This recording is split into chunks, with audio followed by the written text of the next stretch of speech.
A content creator on my timeline presented me a game. This game is Shinova. I have played Shinova a decent amount, so I thought I would give it a small review on what to improve upon. So without further ado, let's begin. First of all, I liked the game quite a bit. When I played Snowbreak, I was hoping a game like Snowbreak would come out, but multiplayer. And a few months later, I'm introduced to this game. Now, before I list the negatives I have with this game, I want to take the time to list the positives. That way people don't think I hate the game, because I don't. I don't hate the game. But anyways, let's continue. First of all, the mechanics are great. There is not much of a massive skill gap between characters. Most hero shooters have this issue and they didn't do too bad on this. Because usually games like this have tons of characters that are just better, but you can get 20 bombs and victories without the need to worry about a specific meta all the time. The second thing I want to note is their uniqueness. The 2D mechanic where you turn the flat Stanley. The 2D mechanic where you turn the flat Stanley is a very fun feature to use. It's a good tactical thing to use whenever you need to reload or take fast cover. Another thing I want to point out is how you can get some skins and characters without the need to spend money. It's very helpful that you can get at least some of the better skins without swiping. Now with that being said, let's talk about its negatives. First of all, the matchmaking is kind of wonky sometimes. I got this issue a couple of times, but when my buddy played for the first time, I'm like 99% sure he got issues almost every time because someone didn't ready up. Now, how can we fix this? First of all, if you press matchmaking, you are literally asking to be put in a match.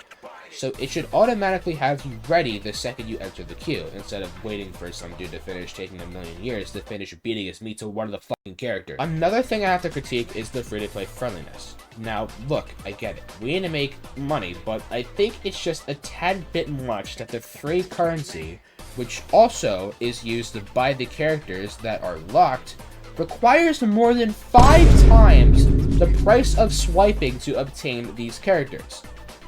Do this for the skins, sure, because they don't impact the gameplay all too much, but some of these characters are just characters that people really want to use. And the worst part is that there was a period, like a few weeks after the game started, where you got to try every character for free. What the fuck? I suggest lowering the prices to a more reasonable margin so that players can actually try the other characters, and you know, play them. But that's not my biggest critique.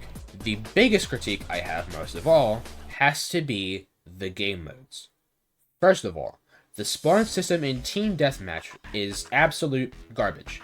I don't think the fingers and toes of Earth's population combined can count how many times I've either been spawn killed or performed a spawn killing myself.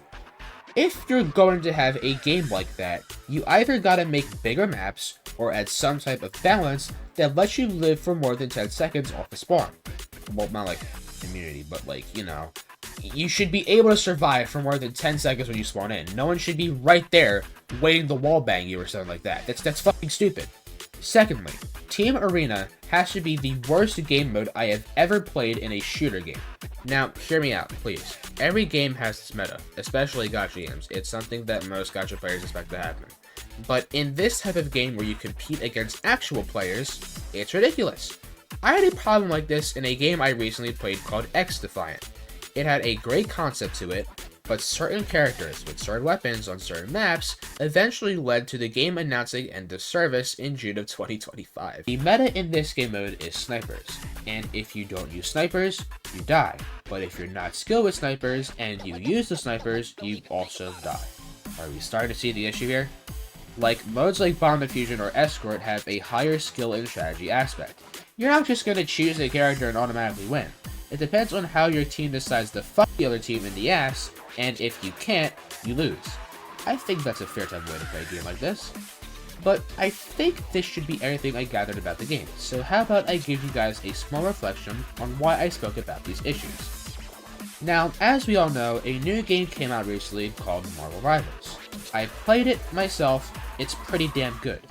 But you're probably asking, what does Marvel Rivals have to do with this? Well, it's simple. I lost all motivation to play Shinova when I encountered this game. When I saw the balancing, the characters all being free with skins costing money, and when I saw the simple matchmaking that instantly puts you into a game, I found zero reason to play Shinova. I'm sorry to say, but please tell me why I would sink my time into a worse version of a game genre I enjoy.